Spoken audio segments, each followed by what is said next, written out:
Good evening.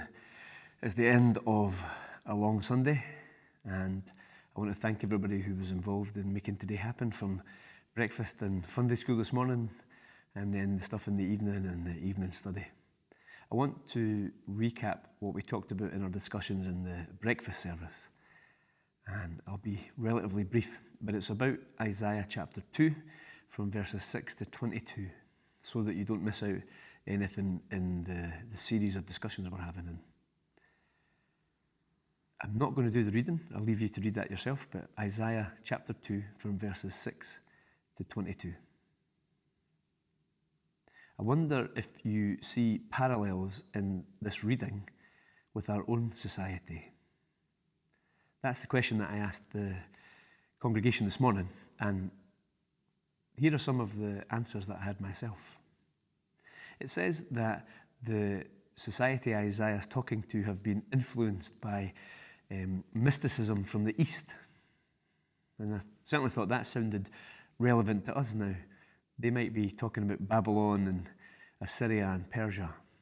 And perhaps we are influenced by even further east. But certainly many people turn to Eastern beliefs in New Age today for religious and spiritual fulfillment.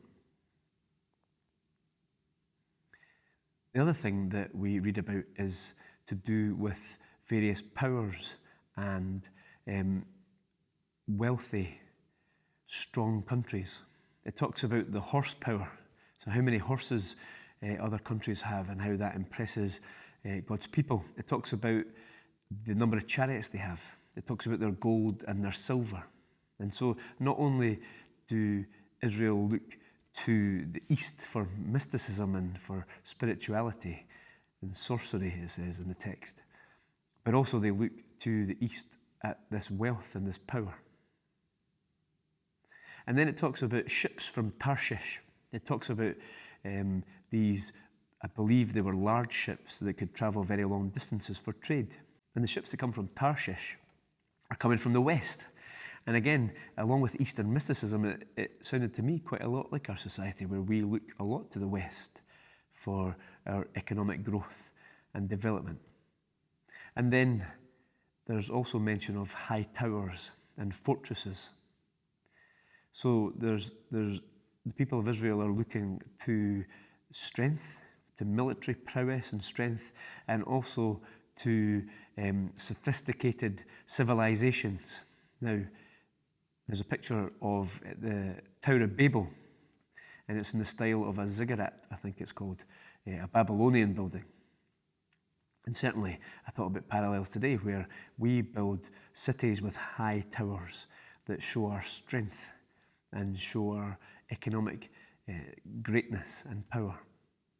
So there's quite a lot in this reading today that sounds a lot like the world we live in.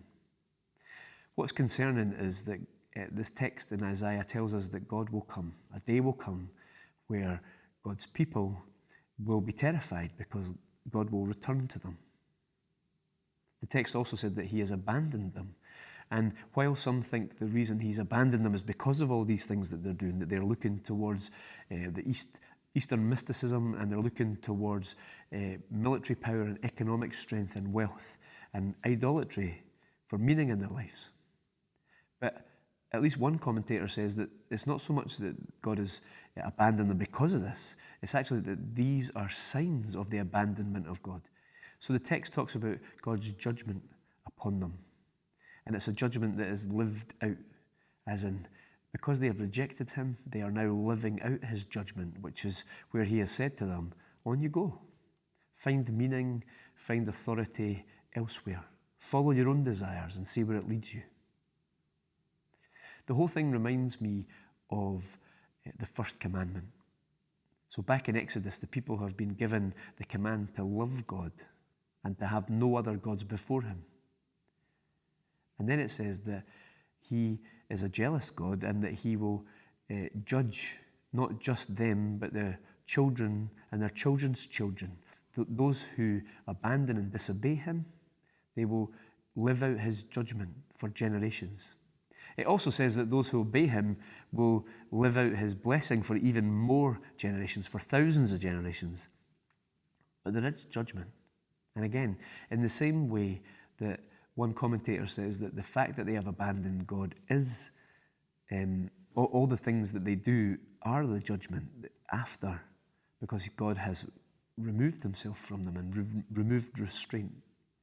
Is it possible that as we turn away from God, that our children inherit that position, that the way that we live, that the values that we live by, that our beliefs, that as we reject God, is it possible then that our children live out the consequences, and their children too? So it's quite a bleak picture from Isaiah. And yet Isaiah ultimately also gives us hope. This is Advent, the first Sunday of Advent, when we look forward to Christmas and the coming of Jesus. And Isaiah looks forward to that coming day. And he paints the need for the Messiah. It's because we have abandoned and rejected God. It's because he has abandoned us to our own devices to live out the consequences of life without God. It's because of that that we need God to send his Son. We need the Messiah to come to rescue us from our predicament.